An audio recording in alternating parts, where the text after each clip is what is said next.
Hello everyone, privy ಬ್ಲಾಗ್ಸ್ಗೆ ಸ್ವಾಗತ.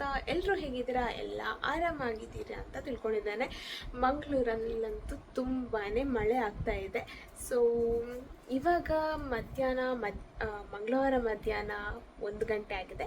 ಇವಾಗ ನಾನು ನನ್ನ ಮಗಳ ಸ್ಕೂಲ್ಗೆ ಹೋಗ್ತಾ ಇದ್ದೇನೆ. ಯಾಕಂತ ಹೇಳಿದರೆ ಅಲ್ಲಿ PTA ಮೀಟಿಂಗ್ ಕರೆದಿದ್ದಾರೆ, ಹಾಗಾಗಿ ನಾನು ಹೋಗ್ತಾ ಇದ್ದೇನೆ. ಸೊ ಇವಾಗ ಹೋಗಬೇಕು, ಅದಕ್ಕಿಂತ ಮುಂಚೆ ರೆಡಿ ಆಗಬೇಕು.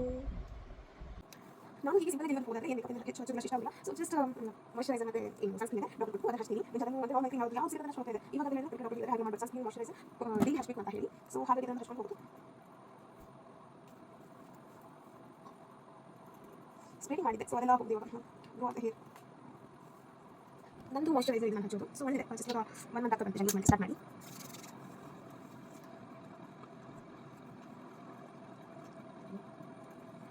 ಈ ಸ್ವಲ್ಪ ಡ್ರೈ ಆದಮೇಲೆ ನಾನು ಇವಾಗ ಕಂಡೀಷನರ್ ಹಚ್ತಾ ಇದ್ದೇನೆ.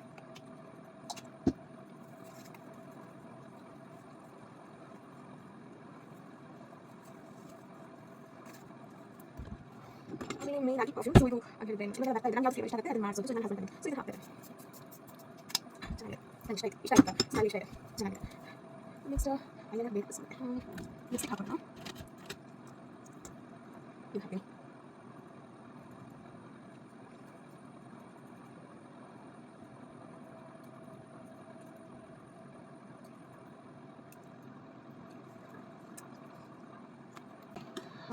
ಹೊರಗೆ ಹೋಗೋದಂದ್ರೇ ಸಾಕಾಗುತ್ತೆ. ಮಳೆ ಬೇರೆ ಕಿರಿಕಿರಿ ಆಗುತ್ತೆ. ಸೊ ಐಲೈನರ್ ಹಚ್ತಾ ಎಲ್ಲ ಸುಮ್ಮನೆ ಡಾರ್ಕ್ ಆಗುತ್ತೆ. ಡಾರ್ಕ್ ಸರ್ಕಲ್ಸ್ ಆಲ್ರೆಡಿ ಇದೆ, ಸೊ ಇನ್ನೂ ಕೂಡ ಡಾರ್ಕ್ ಆಗುತ್ತೆ ಕಣ್ಣೆಲ್ಲ. So just lipstick, moisturiser, sunscreen. Bye bye. ಇವಾಗ ಹೊರಡಬೇಕು. ಕಾರಲ್ಲಿ ಬಂದು ಕೂತ್ಕೊಂಡಿದ್ದೇನೆ. ಇವಾಗ ಸ್ವಲ್ಪ ವೆದರ್ ನೋಡಿದರೆ ಮಳೆ ಬರೋ ಹಾಗಿಲ್ಲ ಸದ್ಯಕ್ಕೆ, ಆದರೆ ಹೇಳೋಕ್ಕಾಗೋದಿಲ್ಲ ಮಂಗಳೂರು ಮಳೆ ಎಷ್ಟೊತ್ತಿಗೆ ಯಾವಾಗ ಹೇಗೆ ಬರುತ್ತೆ ಅಂತ ಹೇಳಿ. ಸೊ ಥಿಂಕ್ ಮಾಡ್ತಿದ್ದೀನಿ, ಕಾರಲ್ಲಿ ಹೋಗ್ಬೇಕಾ ಟೂ ವೀಲರಲ್ಲಿ ಹೋಗ್ಬೇಕಂದ್ರೆ ಟ್ರಾಫಿಕ್ ನೋಡಿದರೆ ಕಾರ್ ಬೇಡ ಅಂತ ಆಗತ್ತೆ. ಬೇಡ, ಟೂ ವೀಲರಲ್ಲೇ ಹೋಗುವ ಇವತ್ತು.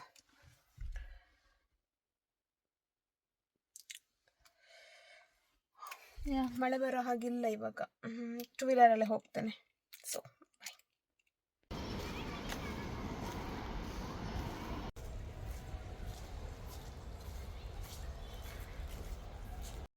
ಇವಾಗ ನಾನು RVS ಸ್ಕೂಲಿಗೆ ರೀಚ್ ಆದೆ. ಇವಾಗ RV ಸ್ಕೂಲ್ ಬಿಟ್ಟು ಅಲ್ಲಿ ಮೀಟಿಂಗ್ ಆಗೋ ಪ್ಲೇಸಲ್ಲಿ ಅವಳ ಫ್ರೆಂಡ್ಸ್ ಜೊತೆ ಬರ್ತಾ ಇದ್ದಾಳೆ. ಅವಳು ನನ್ನನ್ನು ನೋಡಿದ್ಲು, ತುಂಬಾ ಖುಷಿ ಆಯ್ತು ಅವಳಿಗೆ. ಇವಾಗ ಮೀಟಿಂಗ್ ಸ್ಟಾರ್ಟ್ ಆಗುತ್ತೆ. ಇವಾಗ ನೋಡಿ RV ಅವಳ ಸೀನಿಯರ್ಸ್ಗೆ ನನ್ನನ್ನು ತೋರಿಸ್ತಿದ್ದಾಳೆ, ಮಮ್ಮಿ ಬಂದಿದ್ದಾರೆ ಅಂತ ಹೇಳಿ. ಸೊ ಅವಳಿಗೆ ಫುಲ್ ಖುಷಿಯಾಗಿತ್ತು.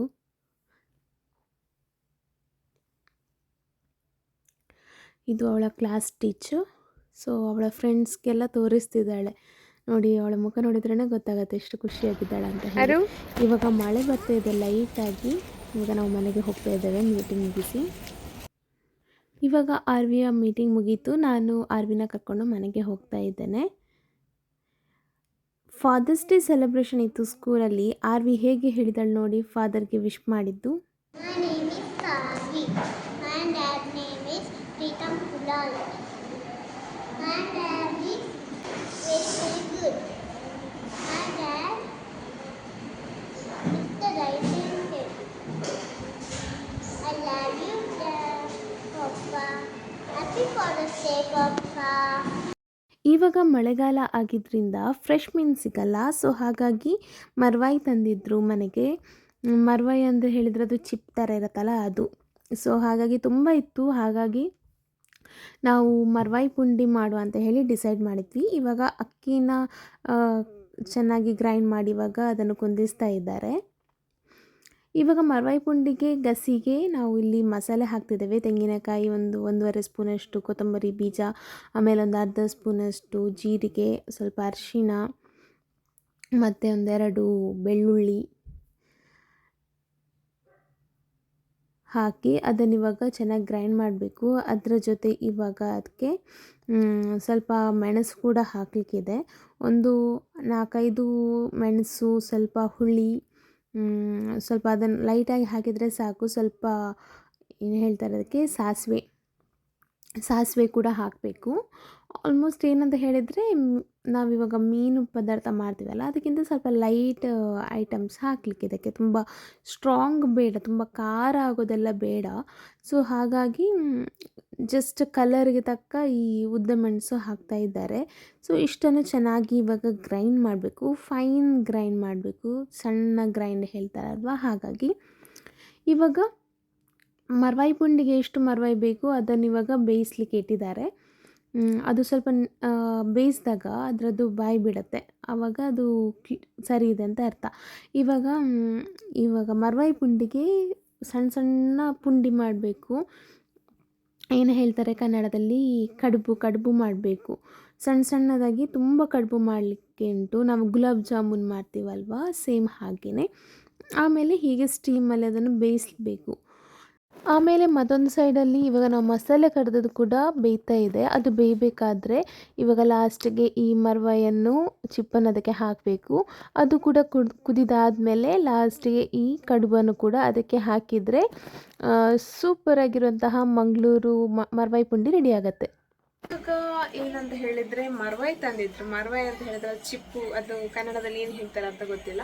ಸೊ ಅದು ತಂದಿದ್ರು, ಮರ್ವಾಯಿ ತಂದಿದ್ರು. ಮಂಗಳೂರಲ್ಲಿ ಮರ್ವಾಯಿ ಅಂತ ಹೇಳ್ತಾರೆ. ಅದರದ್ದು ಪುಂಡಿ ಮಾಡಿ, ಅದು ಮರ್ವಾಯಿ ಪುಂಡಿ ಮಾಡಿ. ಅದು ಇವಾಗ ಮರ್ವಾಯಿ ಸುಕ್ಕ ಹೇಗೆ ಮಾಡೋದು ಅಂತ ಹೇಳಿ ತೋರಿಸ್ಕೊಡ್ತೀನಿ. ಇವಾಗ ನಾನಿಲ್ಲಿ ಮರ್ವಾಯಿ ಸುಕ್ಕ ಮಾಡ್ತಾಯಿದ್ದೇನೆ. ಇಲ್ಲಿ ಒಂದು 3-4 ಗಿಡ್ಡ ಮೆಣಸು, ಒಂದು 7-8 ಉದ್ದ ಮೆಣಸು ಹಾಕಿ ಒಂದು 2ರಿಂದ 2.5 ಸ್ಪೂನಷ್ಟು ಕೊತ್ತಂಬರಿ ಹಾಕಿ ಅದನ್ನು ಚೆನ್ನಾಗಿ ಫ್ರೈ ಮಾಡ್ತಾ ಇದ್ದೇನೆ. ಇಷ್ಟು ಲೋ ಫ್ಲೇಮಲ್ಲಿಟ್ಟು ಫ್ರೈ ಮಾಡಬೇಕು ಅದನ್ನು. ಯಾಕಂತ ಹೇಳಿದ್ರೆ ಅದು ಸೀದೋಗಬಾರ್ದು, ಕಪ್ಪಾಗಬಾರ್ದು. ಲೋ ಫ್ಲೇಮಲ್ಲಿಟ್ಟು ಫ್ರೈ ಮಾಡಬೇಕು. ಇದಿಷ್ಟು ಫ್ರೈ ಮಾಡ್ತಾ ಇದ್ದೆ ಅಷ್ಟೊತ್ತಿಗೆ ಆರ್ವಿ ನಮ್ಮ ಅತ್ತೆಗೆ ತಲೆ ಕಟ್ತಾ ಇದ್ದಾಳೆ. ನೋಡಿ ಹೇಗಾಗಿದೆ ಅಂತ ಹೇಳಿ. ಶೋಕು ಸೈಡ್ ಕ್ಲಿಪ್ ಮಾಡೋ ತುಲೆಗೆ. ಇವಾಗ ನೋಡಿ, ಇದು ಲೋ ಫ್ಲೇಮಲ್ಲಿ ನಾವು ಫ್ರೈ ಮಾಡಿದ್ವಲ್ಲ, ಸೊ ಅದು ಲೈಟಾಗಿ ಫ್ರೈ ಆಗಿದೆ. ಇವಾಗ ಒಂದು 1/4 ಸ್ಪೂನಷ್ಟು, ಒಂದು 10 ಕಾಳು ನಾನಿಲ್ಲಿ ಮೆಂತ್ಯ ಬೀಜ, ಆಮೇಲೆ ಒಂದು 10 ಕಾಳಷ್ಟು ಕರಿಮೆಣಸನ್ನು ಹಾಕಿ ಫ್ರೈ ಮಾಡ್ತಾ ಇದ್ದೇನೆ. ಸೊ ಇದನ್ನು ಸ್ವಲ್ಪ ಲಾಸ್ಟಿಗೆ ಹಾಕೋದು ನಾನಿದನ್ನು. ಇವಾಗ ನಮ್ಮ ಅತ್ತೆ ಬಂದಿದ್ದಾರೆ ಹೇಗೆ ತಲೆ ಕಟ್ಟಿದ್ದಾಳೆ ಅಂತ ಹೇಳಿ ತೋರಿಸೋದಕ್ಕೆ. ವಾವ್, ಏರ್ ಬಾಬಾ ಮಲ್ತೀನಿ ತಕ್ಕೆ ಇಂಚಿ ತರ್ಕಲ್ಲ ಮಾಮಿನ್. ಇವಾಗ ಇಲ್ಲಿ ನಾವು ಮರ್ವಾಯಿ ಸುಕ್ಕಕ್ಕೆ ಮರ್ವಾಯಿ ಸರಿ ಇದೆಯಾ ಇಲ್ವಾ ಅಂತ ನಮ್ಮ ಅತ್ತೆ ಚೆಕ್ ಮಾಡ್ತಾ ಇದ್ದಾರೆ. ಸೊ ಹೀಗೆ ಅದನ್ನು ಕುಟ್ಟಿ ನೋಡ್ತಾ ಇದ್ದಾರೆ. ಅದೇನೋ ಸೌಂಡ್ ಚೇಂಜ್ ಬರುತ್ತಂತೆ, ಅದು ಚೆನ್ನಾಗಿಲ್ಲ ಅಂತ ಅರ್ಥ. ಅಲ್ಲೊಂದು ಇಟ್ಟಿದ್ದಾರಲ್ವ, ಅದು ಚೆನ್ನಾಗಿಲ್ಲ ಅಂತ ಅರ್ಥ ಅಂತೆ. ನಂಗೆ ಅದೆಲ್ಲ ಗೊತ್ತಾಗಲ್ಲ. ಸೊ ಇವರು ನೋಡಿಕೊಂಡು ಹಾಕ್ತಾ ಇದ್ದಾರೆ, ನನಗೆ ಹೇಳ್ತಾ ಇದ್ದಾರೆ ಹೀಗೆ ಸೌಂಡ್ ಬರುತ್ತಲ್ವ, ಸೊ ಹೀಗಿದ್ದರೆ ಅದು ಚೆನ್ನಾಗಿಲ್ಲ, ಹೀಗೆ ಸೌಂಡ್ ಬಂದರೆ ಅದು ಚೆನ್ನಾಗಿದೆ ಅಂತ ಅರ್ಥ ಅಂತ. ನಾನಂತ ಹೇಳಿದರೆ ಇದು ಸುಕ್ಕ ಅಷ್ಟು ಕಡಿಮೆ ಮಾಡೋದು, ಹಾಗಾಗಿ ಗೊತ್ತಿರಲಿಲ್ಲ ನನಗೆ ಈ ವಿಷಯ. ಇವಾಗ ನಾನಿಲ್ಲಿ ಮಸಾಲಕ್ಕೆ ಒಂದು 2 ಸ್ಪೂನಷ್ಟು ತೆಂಗಿನ ತುರಿ, ಆಮೇಲೆ ಒಂದು ಅರ್ಧ ಈರುಳ್ಳಿ, ಒಂದು ಸ್ವಲ್ಪ ಕರಿಡ್ ಲೀವ್ಸ್ ಹಾಕಿ ಫ್ರೈ ಮಾಡ್ತಾ ಇದ್ದೇನೆ. ಸ್ವಲ್ಪ ಅರಿಶಿನ ಪುಡಿನೂ ಹಾಕಿದ್ದೀನಿ, ಫ್ರೈ ಮಾಡ್ತಾ ಇದ್ದೇನೆ. ಇಷ್ಟೆಲ್ಲಾಗಿ ಲಾಸ್ಟಿಗೆ ಒಂದು 10ರಿಂದ 15 ಸಾಸಿವೆ ಮತ್ತೊಂದು ಮುಕ್ಕಾಲು ಸ್ಪೂನಷ್ಟು ಜೀರಿಗೆ ಹಾಕಬೇಕು. ಇದನ್ನು ಇವಾಗ ಫೈನಾಗಿ ಗ್ರೈಂಡ್ ಮಾಡಬೇಕು ನಾವು. ಅಷ್ಟೊತ್ತಿಗೆ ಇಲ್ಲಿ ನಾವು ಮರ್ವಾಯನ್ನು ಬೇಯೋದಕ್ಕೆ ಇಟ್ಟಿದ್ವಿ, ಅದು ಬಾಯಿ ಬಿಡತ್ತೆ. ಹಾಗಾಗಿ ಇವಾಗ ಇಲ್ಲಿ ನಾನು ಮಣ್ಣಿನ ಪಾತ್ರೆಯಲ್ಲಿ ಪದಾರ್ಥಗಳನ್ನೆಲ್ಲ ಮಾಡೋದು. ಹಾಗಾಗಿ ಇಲ್ಲಿ ಮಣ್ಣಿನ ಪಾತ್ರೆ ತಗೊಂಡು ಸ್ವಲ್ಪ ಅದಕ್ಕೆ ಎಣ್ಣೆ ಹಾಕಿ, ಆಮೇಲೆ ಈರುಳ್ಳಿ, ಕರಿಡ್ ಲೀವ್ಸ್ ಎಲ್ಲ ಹಾಕಿ ಅದನ್ನು ಚೆನ್ನಾಗಿ ಫ್ರೈ ಮಾಡ್ತಾ ಇದ್ದೇನೆ. ಇದನ್ನ ಫಸ್ಟಿಗೆ ಒಗ್ಗರಣೆ ಇಡೋದು ಇದಕ್ಕೆ. ಆಮೇಲೆ ಒಂದು 1.5 ಸ್ಪೂನಷ್ಟು ಶುಂಠಿ ಬೆಳ್ಳುಳ್ಳಿ ಪೇಸ್ಟ್ ಹಾಕಿ ಇದನ್ನು ಚೆನ್ನಾಗಿ ಫ್ರೈ ಮಾಡ್ತಿದ್ದೇನೆ. ಸ್ವಲ್ಪ ಉಪ್ಪು ಕೂಡ ಹಾಕಿದರೆ ಈರುಳ್ಳಿ ಬೇಗ ಬೇಯುತ್ತೆ, ಫ್ರೈ ಆಗುತ್ತೆ.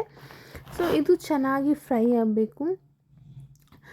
ಅಂದರೆ ನಾನಿಲ್ಲಿ ತೆಂಗಿನ ಎಣ್ಣೆ ಯೂಸ್ ಮಾಡ್ತೇನೆ. ನಾನು ಆಲ್ಮೋಸ್ಟ್ ಅಡುಗೆಗೆಲ್ಲ ತೆಂಗಿನ ಎಣ್ಣೆನೇ ಯೂಸ್ ಮಾಡೋದು, ಅದು ಟೇಸ್ಟ್ ಕೂಡ ಚೆನ್ನಾಗಿ ಇರುತ್ತೆ.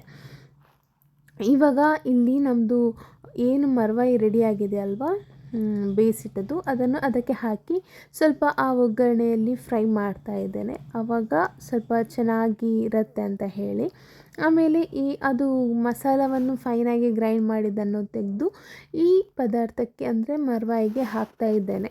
ಅದು ಚೆನ್ನಾಗಿ ಕುದಿ ಬರಬೇಕು ಮತ್ತು ರುಚಿಗೆ ತಕ್ಕಷ್ಟು ನಾವಿಲ್ಲಿ ಉಪ್ಪು ಕೂಡ ಹಾಕಬೇಕು. ಸ್ವಲ್ಪ ಗಸಿ ಗಸಿ ಟೈಪಲ್ಲಿ ಬರಬೇಕಂತ ಹೇಳಿದರೆ ಸ್ವಲ್ಪ ಇದಕ್ಕೆ ನೀರು ಹಾಕಬೇಕಾಗತ್ತೆ. ಇವಾಗ ಇಲ್ಲಿ ನಾನು ಸ್ವಲ್ಪ ಹುಳಿ ನೀರನ್ನು ಕೂಡ ಹಾಕ್ತಾಯಿದ್ದೇನೆ. ಸ್ವಲ್ಪ ಒಂದು ಅರ್ಧ ಸ್ಪೂನಷ್ಟು ಹುಳಿ ತಗೊಂಡು ಅದನ್ನು ನೀರು ಮಾಡಿ ಹಾಕ್ತಾಯಿದ್ದೇನೆ. ಆಮೇಲೆ ತೆಂಗಿನಕಾಯಿ ತುರಿಯನ್ನು ಒಂದು ಪ್ಯಾನಲ್ಲಿ ಹಾಕಿ ಚೆನ್ನಾಗಿ ಫ್ರೈ ಮಾಡಬೇಕು. ಫ್ರೈ ಆದಮೇಲೆ ಸ್ವಲ್ಪ ತೆಂಗಿನಕಾಯಿ ತುರಿ ತಗೊಂಡು ಅದಕ್ಕೆ 1.5 ಸ್ಪೂನಷ್ಟು ಜೀರಿಗೆ, ಒಂದು 4-5 ಎಸಳು ಬೆಳ್ಳುಳ್ಳಿ ಹಾಕಿ ಅದು ಚೆನ್ನಾಗಿ ಗ್ರೈಂಡ್ ಮಾಡಬೇಕು. ಆಮೇಲೆ ಸ್ವಲ್ಪ ಎಲ್ಲ ತೆಂಗಿನಕಾಯಿ ಅದಕ್ಕೆ ಹಾಕಿ ಒಂದು ರಫಾಗಿ ಗ್ರೈಂಡ್ ಮಾಡಿ ಹಾಕಿದರೆ ಇಲ್ಲಿ ಸುಕ್ಕ ರೆಡಿ ಆಗುತ್ತೆ. ನೋಡಿ ಸುಕ್ಕ ಎಷ್ಟು ಟೇಸ್ಟಿಯಾಗಿ ಬಂದಿದೆ ಅಂತ ಹೇಳಿ. ತುಂಬಾ ಟೇಸ್ಟಿ ಇತ್ತು, ಹಾಗೆ ನೋಡೋದಕ್ಕೂ ತುಂಬ ಚೆನ್ನಾಗಿ ಕಾಣಿಸ್ತಿದೆ. ಆಮೇಲೆ ಸ್ವಲ್ಪ ಕೊತ್ತಂಬರಿ ಸೊಪ್ಪು ಹಾಕಿದರೆ ನಮ್ಮ ಇಲ್ಲಿ ಮರ್ವಾಯಿ ಸುಕ್ಕ ರೆಡಿ ಆಗುತ್ತೆ. ನೋಡೋದಕ್ಕೆ ಕೂಡ ಚೆನ್ನಾಗಿತ್ತು, ತಿನ್ನೋದಕ್ಕೆ ಟೇಸ್ಟ್ ಅಂತೂ ಸಖತ್ತಾಗಿತ್ತು, ತುಂಬಾ ಚೆನ್ನಾಗಿತ್ತು. ಟ್ರಸ್ಟ್ ಮೀ, ನೀವು ಕೂಡ ಇದನ್ನು ಮನೇಲಿ ಟ್ರೈ ಮಾಡಿ, ತುಂಬ ಟೇಸ್ಟಿಯಾಗಿ ಆಗುತ್ತೆ. ಆಲ್ಮೋಸ್ಟ್ ನಿಮಗೆ ಚಿಕನ್ ಸುಕ್ಕ ಥರನೇ ಆಗುತ್ತೆ. ಇಲ್ಲಿ ಮರ್ವಾಯಿ ಸುಕ್ಕ ರೆಡಿಯಾಗಿದೆ. ಮತ್ತೊಂದು ಸೈಡಲ್ಲಿ ಮರ್ವಾಯಿ ಪುಂಡಿ ಕೂಡ ರೆಡಿಯಾಗಿದೆ. ಇದು ಬೆಳಿಗ್ಗೆ ತಿಂಡಿಗೆ ಕೂಡ ಆಗುತ್ತೆ. ಸೊ ಹಾಗಾಗಿ ಎಲ್ಲ ಆಯಿತು. ಇದೆಲ್ಲ ಆಗಬೇಕಾದ್ರೆ ಪಾತ್ರೆ ನೋಡಿ ಹೇಗೆ ಬಿದ್ದಿದೆ ಅಂತ, ಎಲ್ಲ ರಾಶಿ ರಾಶಿ ಪಾತ್ರೆ ಬಿದ್ದಿದೆ. ಇವಾಗ ಈ ಪಾತ್ರೆಯನ್ನು ಬೇಗ ಬೇಗ ತೊಳಿಬೇಕು.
ಲೈಟಾಗಿ ಮರ್ವಾಯಿ ಸುಕ್ಕದಲ್ಲಿ ಊಟ ಆಯಿತು. ಇಲ್ಲಿ ನಾನು ಮುಂಡಪ್ಪ ಮಾವಿನ ಹಣ್ಣನ್ನು ತೊಗೊಂಬಂದಿದ್ದೆ.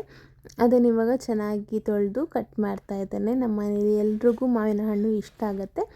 ನಮ್ಮ ಆರ್ವಿ ಅಂತೂ ಬೇರೆ ಫ್ರೂಟ್ಸ್ ಸ್ವಲ್ಪ ಕಡಿಮೆ ತಿನ್ನೋದು, ಮಾವಿನ ಹಣ್ಣು ಮತ್ತು ಸ್ವಲ್ಪ ಆ್ಯಪಲ್ ಎಲ್ಲ ತಿಂತಾಳೆ. ಹಾಗಾಗಿ ನಮ್ಮ ಮಾವಿನ ಹಣ್ಣು ತುಂಬಾ ತರ್ತೀನಿ. ನೋಡಿ ಆರ್ವಿ ಹೇಗೆ ತಿಂತಿದ್ದಾಳೆ ಅಂತ ಹೇಳಿ. ಕಾಂಪಿಟೇಷನಲ್ಲಿ ತಿನ್ನೋದು ಇಬ್ಬರು ಕೂಡ, ತನಿಷಿ ಮತ್ತು ಆರ್ವಿ ಇಬ್ಬರು ಕೂಡ. ಬೇಗ ಬೇಗ ಖಾಲಿ ಆಗುತ್ತಲ್ವ, ಹಾಗಾಗಿ ನೋಡಿ ಅಷ್ಟು ತುಂಬಾ ಇಷ್ಟ. ಇವಾಗ ಅದರದ್ದು ನಾರು ಹಲ್ಲಲ್ಲಿ ಸಿಕ್ಕಾಕೊಂಡಿದೆ ಆರ್ವಿದು.